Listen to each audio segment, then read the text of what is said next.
வணக்கம். இன்றைய தலைப்புச் செய்திகள். ஜெர்மனி மற்றும் இங்கிலாந்து பயணங்கள் மூலம் 17,613 பேருக்கு வேலைவாய்ப்பு அளிக்கக்கூடிய வகையில் 33 புரிந்துணர்வு ஒப்பந்தங்கள். சென்னை திரும்பிய முதல்வர் மு.க.ஸ்டாலின் பேட்டி. பாஜக எம்பிக்களின் 2 நாள் பயிற்சி பட்டறை கூட்டத்தில் கடைசி வரிசையில் அமர்ந்திருந்த பிரதமர் நரேந்திர மோடி நிகழ்ச்சிகளை உன்னிப்பாக கவனித்தார். வாக்கு திருட்டு விவகாரத்தில் தேர்தல் ஆணையம் பாஜக மீது தீவிர குற்றச்சாட்டுகளை முன்வைத்து செய்தி மடல் வடிவில் ராகுல் காந்தி அறிக்கை. ஓய்வு பெற்றவர்களுக்கு பண பலன் வழங்குவது உட்பட பல்வேறு கோரிக்கைகளை வலியுறுத்தி சென்னை போக்குவரத்து தொழிலாளர்கள் கருப்பு கொடியேந்தி ஆர்ப்பாட்டம். உளுந்தூர்பேட்டையில் செங்கோட்டையனுக்கு ஆதரவாக ஒட்டப்பட்ட சுவரொட்டிகளால் பரபரப்பு. வெளிநாடுகளிலிருந்து முதலீடுகளை முதல்வர் ஈர்த்து வருவதற்கு பிரதமர் மோடி காரணம். தூத்துக்குடி விமான நிலையத்தில் தமிழிசை சவுந்தரராஜன் பேட்டி.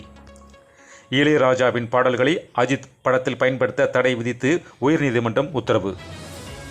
முதல்வரின் கொளத்தூர் தொகுதியில் 9,000 வாக்குகள் திருடப்பட்டதாக கிடைத்த தகவல் குறித்து அடுத்த சில நாட்களில் தெரிவிப்பேன். திருநெல்வேலியில் பாஜக மாநில தலைவர் நயினார் நாகேந்திரன் பேட்டி. அதிமுகவை பிளவுபடுத்துவதில் பாஜக பின்புலமாக இருந்து செயல்பட்டுக் கொண்டிருக்கிறது. மார்க்சிஸ்ட் கம்யூனிஸ்ட் கட்சியின் மாநில செயலாளர் பே. சண்முகம் குற்றச்சாட்டு. மதிமுகவின் அனைத்து பதவிகளில் இருந்தும் மல்லை சத்யா நிரந்தரமாக நீக்கம். கட்சியின் பொதுச் செயலாளர் வைகோ அறிவிப்பு. மேலும் விரிவான செய்திகளுக்கு அரசியல் ராஜ்யம் மின் இதழை படியுங்கள். நன்றி, வணக்கம்.